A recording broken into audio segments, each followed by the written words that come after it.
माता कौशल्या से विदा की कथा। अपने पिता एवं माता कैकेयी के प्रकोष्ठ से राम अपनी माता कौशल्या के पास पहुंचे। अनुज लक्ष्मण वहां पर पहले से ही उपस्थित थे। राम ने माता का चरण स्पर्श किया और कहा, हे माता। माता कैकेयी के द्वारा 2 वर मांगने पर पिताजी ने भाई भरत को अयोध्या का राज्य और मुझे 14 वर्ष का वनवास दिया है।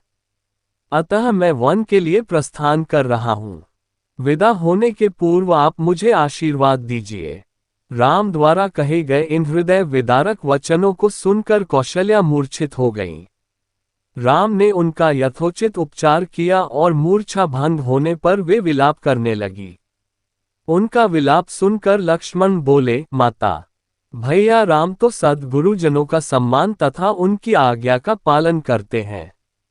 मैं समझ नहीं पा रहा हूं कि मेरे देवता तुल्य भाई को किस अपराध में ये दंड दिया गया है। ऐसा प्रतीत होता है कि वृद्धावस्था ने पिताजी की बुद्धि को भ्रष्ट कर दिया है। उचित यही है कि बड़े भैया उनकी इस अनुचित आज्ञा का पालन न करें और निष्कंटक राज्य करें। भैया राम के विरुद्ध सिर उठाने वालों को मैं तत्काल कुचल दूंगा। राम का अपराध क्या है?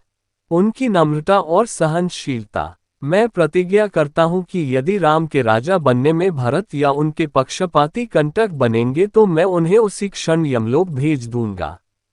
मैं भी उसी प्रकार आपके दुखों को दूर कर दूंगा जिस प्रकार से सूर्य अंधकार को मिटा देता है।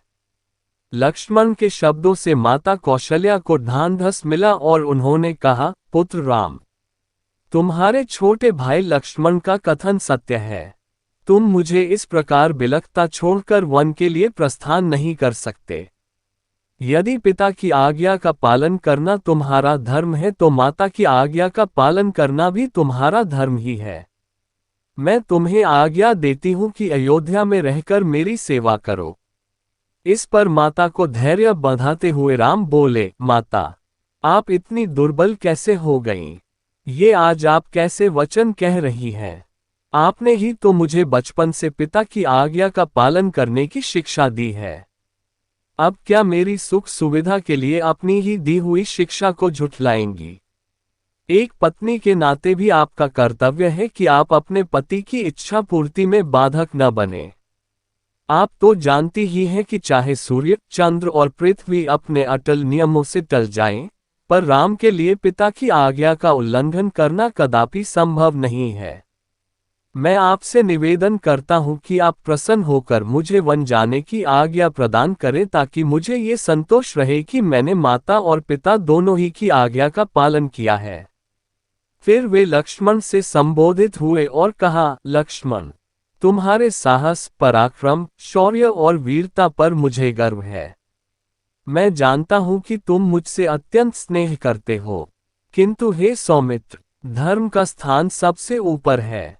पिता की आज्ञा की अवहेलना करके मुझे पाप, नरक और अपयश का भागी बनना पड़ेगा।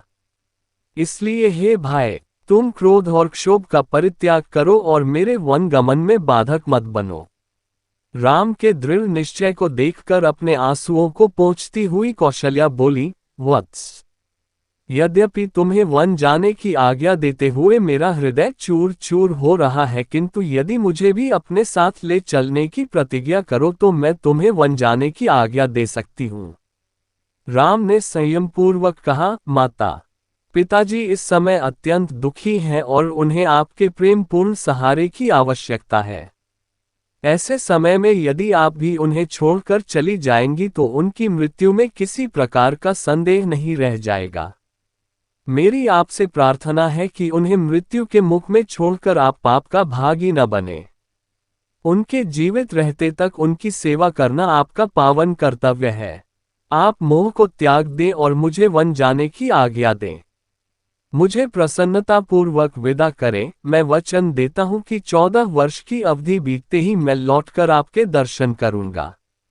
धर्मपरायण राम के युक्तियुक्त वचनों को सुनकर अश्रुपूरित माता कौशल्या ने कहा, अच्छा वत्स, मैं तुम्हें वनगमन की आज्ञा प्रदान करती हूँ। परमात्मा तुम्हारे वनगमन को मंगलमय करे। फिर माता ने तत्काल ब्राह्मणों से हवन कराया और राम को हृदय से आशीर्वाद देते हुए विदा किया। इसी भगवान की वीडियो देखने के लिए सब्सक्राइब करें चैनल को और बेल आइकॉन दबाएं।